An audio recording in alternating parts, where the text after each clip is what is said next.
తెలుసు. నేను పొద్దున్నే దేవినేని అవినాష్ దగ్గర, మధ్యాహ్నం పేరు నాని దగ్గర, సాయంత్రం కేశినేని నాని దగ్గర, రాత్రికి స్వామిదాస్ దాకా ఉండే క్యారెక్టర్ని కాదు. నేను నిఖార్సైన తెలుగుదేశం నాయకుడిని, నిఖార్సైన తెలుగుదేశం కార్యకర్తని. గౌరవ ముఖ్యమంత్రి నారా చంద్రబాబు నాయుడు గారిని, గౌరవ మా యువనేత నారా లోకేష్ గారిని, పవన్ కళ్యాణ్ గారిని విమర్శించిన నాయకులకి అంతు చూస్తాం. ఎందుకంటే నేను కాంప్రమైజ్ అయ్యే నాయకుడిని కాదు. నేను విజయవాడ ఉత్సవం చేశాను అంటే నేను ఎంత భారీ నష్టంతో విజయవాడ ఉత్సవం చేశానో మీ అందరికీ తెలుసు.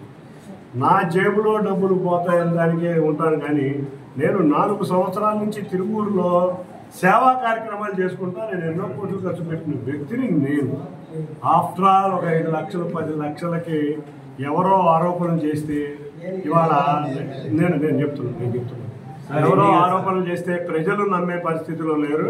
పార్టీ నాయకత్వం దృష్టికి వెళ్ళింది, పార్టీ నాయకత్వం చూసుకుంటుంది. అంతేకాకుండా ఒకటే చెప్తా, నేను ఏ రోజు చంద్రబాబు నాయుడు గారిని విమర్శించిన నేను ఏ రోజు రంగులు మార్చలా. 12 నెలలు దేవుడుగా ఉన్నవాడు దయ్యం అయ్యాడు అంటే దానికి సమాధానం ఆయనే చెప్పాలని కోరుకుంటున్నా. ఎందుకంటే గౌరవ ఎమ్మెల్యే గారు, గౌరవ పార్లమెంటు సభ్యుడు లేకపోతే నేను లేను, దేవుడు నాతో అని చెప్పుకున్నవాడు దయ్యం ఎందుకు అవుతున్నారో వారే తెలియాలి.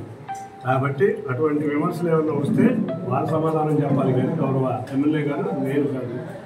నాను ఏంటో విజయవాడ పార్లమెంటు ప్రజలకి తెలుసు, విజయవాడ పార్లమెంట్లో ఉన్న తెలుగుదేశం నాయకులకి తెలుసు. కాబట్టి నిన్న నన్ను అన్నకాడి నుంచి ప్రకంపనలో మరి మా కార్యకర్తల నాయకులు చూపిస్తున్నారు.